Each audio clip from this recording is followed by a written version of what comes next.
Sahur bersama Gilang Dirga.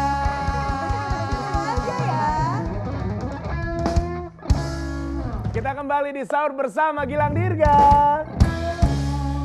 Mungkin ada yang bertanya, ini Mas Agung ini kok bicaranya enak sekali menyejukkan hati. Karena beliau ini juga dulu adalah presenter di TVRI. Semua di TVRI juga? Iya, di TVRI. Setahun kalau nggak salah tuh presenter. Luar biasa. Terus siaran radio juga ya Mas ya? Juga. Penyiar radio tuh lebih lama. Lebih lama lagi? Tahun 99 sampai 2000 berapa ya? Pokoknya lama. Wah, ini senior banget ini kalau soal broadcasting, presenting dan lain-lain. Jadi wajar kalau misalnya ngomongnya tuh enak langsung masuk ke hati. Masya Allah. Luar biasa ya. Terima kasih. Bener. Ridwan, ada yang mau ditanyain nggak? Oh, ini Mas Agung. Kalau Ridwan nih ya sebagai anak muda yang milenial nih. Sekarang kan kita itu udah banyak aplikasi yang digunain masyarakat ya. Dari kalangan anak kecil sampai orang tua bahkan. Contohnya aplikasi TikTok atau Instagram, YouTube. Dan kadang itu kan ada beberapa konten yang memang nggak sesuai lah kalau menurut Ridwan ya. Itu KPI itu mengarah ke situ nggak sih? Gitu. Belum. Belum. Undang-undang penyiaran itu kan dibuat tahun 2002. Pada saat itu kita nggak mengenal tuh Android, nggak mengenal, atau kalau iPhone kalau iPhone kan ada sendiri ya. Itu juga kita belum kenal itu. Mungkin dulu ya kalau kita memakai handphone BlackBerry ya. Ya zaman BlackBerry itu ya. zaman dulu, atau orang bilang Nokia sejuta umat. Sama sekali kita tuh belum bisa mengakses internet seperti sekarang yang begitu Iya, ini cepat sekali. Ya. Nah, karena undang-undang itu dibuat pada tahun 2002, otomatis kalau kita lihat pijakan sejarahnya itu adalah masih TV dan radio atau penyiaran konvensional. Nah, sekarang memang ada suatu fenomena bahwa kalau TV aja yang diawasi atau radio yang diawasi, TV dan radio, bagaimana kemudian media baru ini yang bersiaran, yang katanya kalau dilihat dari berbagai survei atau rating ya, makin lama makin banyak penontonnya. Iya, betul. Terutama generasi milenial tadi Anda sudah sebutkan Mas Ridwan bahwa Anda menyukai kan bermain di media baru yang bersiaran itu.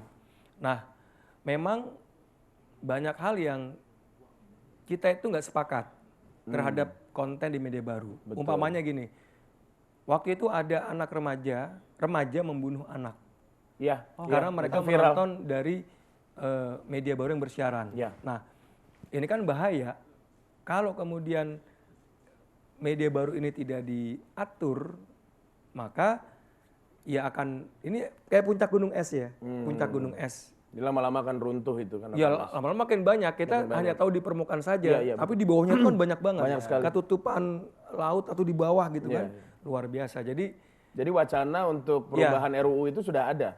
ya memang ada beberapa pihak ya yang kemudian mengusulkan agar di dalam rancangan undang-undang penyiaran yang dibahas di DPR itu dimasukkan klausul agar KPI mengawasi media baru, atau setidaknya kalau bukan KPI adalah lembaga yang mengawasi media baru ya. Jadi ini nggak bisa dibiarkan begitu saja. Ada pajak di sana. Ini kalau kita berkaitan dengan ekonomi, ada kedaulatan bangsa, ada kita bicara juga tujuan dari penyiaran. Nah, memang ketika orang mengatakan diatur, itu orang resisten seperti Anda nih anak muda. Kalau diatur-atur, aduh nanti gue nggak bisa apa-apa. Iya, nggak gitu juga kali gitu. Saya pikir orang yang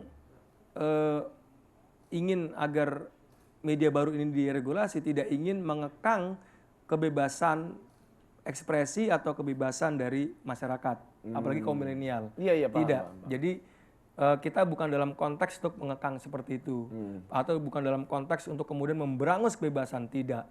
Justru diatur, dan di beberapa negara lain juga diatur. Ya termasuk TV streaming diatur, umpamanya di Eropa.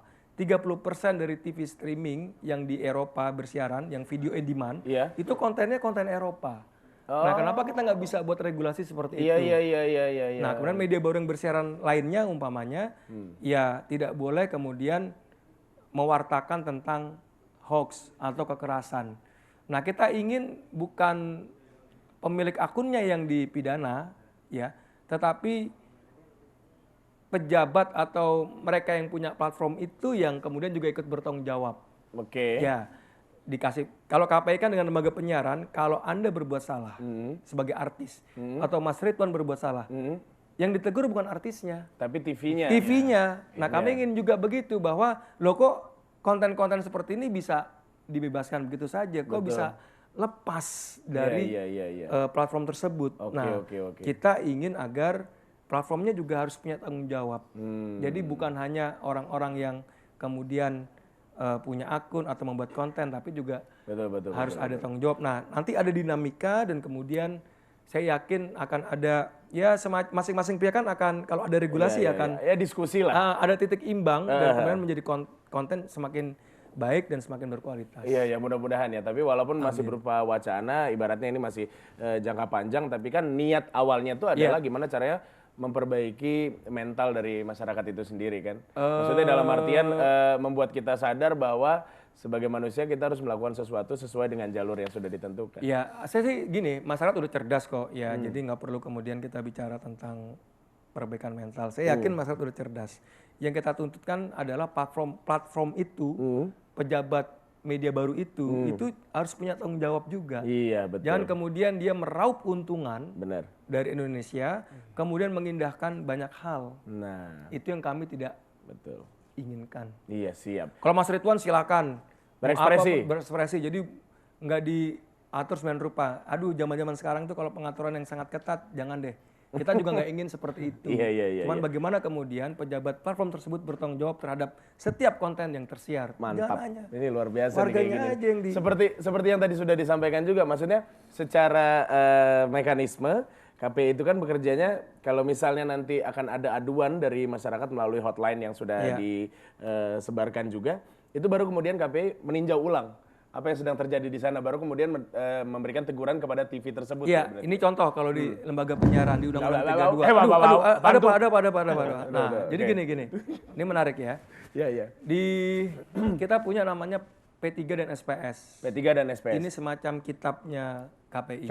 Pedoman Perilaku Penyiaran dan Standar Program Siaran. P3 Pedoman Perilaku Penyiaran, SPS Standar Program Siaran. P3 dan SPS. Nah, P3 SPS ini adalah rambu-rambu bagaimana kemudian KPI berinteraksi dengan lembaga penyiaran. Mirip rambu-rambu lalu lintas. Jadi kalau lampu merah berhenti, stop. Kalau dia kuning, merah tapi jalan terus, maka disemprit oleh polisi. Itu kayak gitu KPI. Jadi seperti polisi di lembaga penyiaran. Nah, kalau kemudian tadi ada umpamanya tayangan kekerasan di televisi yang sampai detil menggambarkan bagaimana proses kekerasan itu. Dan ini kan kita khawatir ditiru oleh anak atau oleh orang lain. yang sudah terjadi. Ya, ini kita sanksi. Nggak boleh sedetil itu membuat tayangan tentang kekerasan. Bincang-bincang seks juga. Bincang-bincang seks itu tidak boleh kemudian melegalkan aborsi. Nggak boleh. Kemudian tidak boleh juga seolah-olah melegalkan seks bebas, nggak boleh.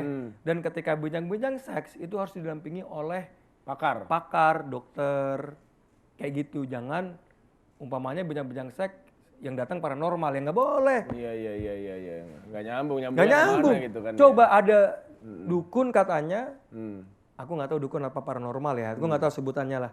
Di orang Indonesia, pinter lah. Orang pinter dalam tanda kutip ya. Itu yang mampu menyembuhkan corona, ya kan? Ya. Nah itu juga jadi masalah tuh, bukan? Itu juga banyak YouTuber yang protes itu. Ya bayangin kalau itu masuk ke TV ada. Betul, sampai dia bilang katanya, iya rasa corona tuh apek. Katanya gitu kan.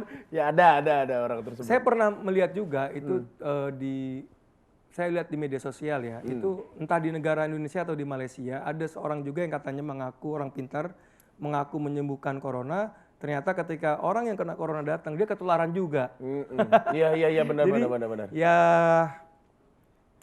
udahlah. Benar. Sekarang itu saatnya kita, ya tadi, ini bulan Ramadan, mengerem diri untuk hal-hal seperti itu, serahkan hal itu kepada ahlinya. Iya. Jangan orang seperti saya misalnya berbicara tentang kesehatan yang nggak mungkin juga.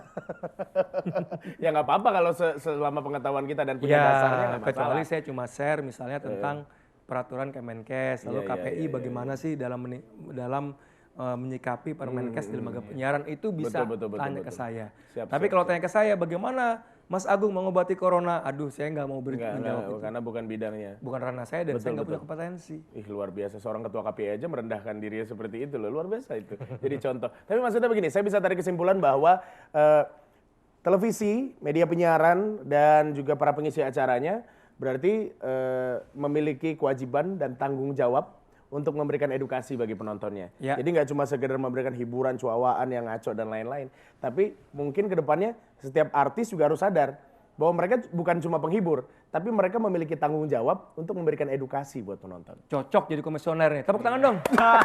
Cocok jadi komisioner. Cocok jadi komisioner. Aduh ya ampun. Terima kasih. Iya. Kapan kita deal-dealannya?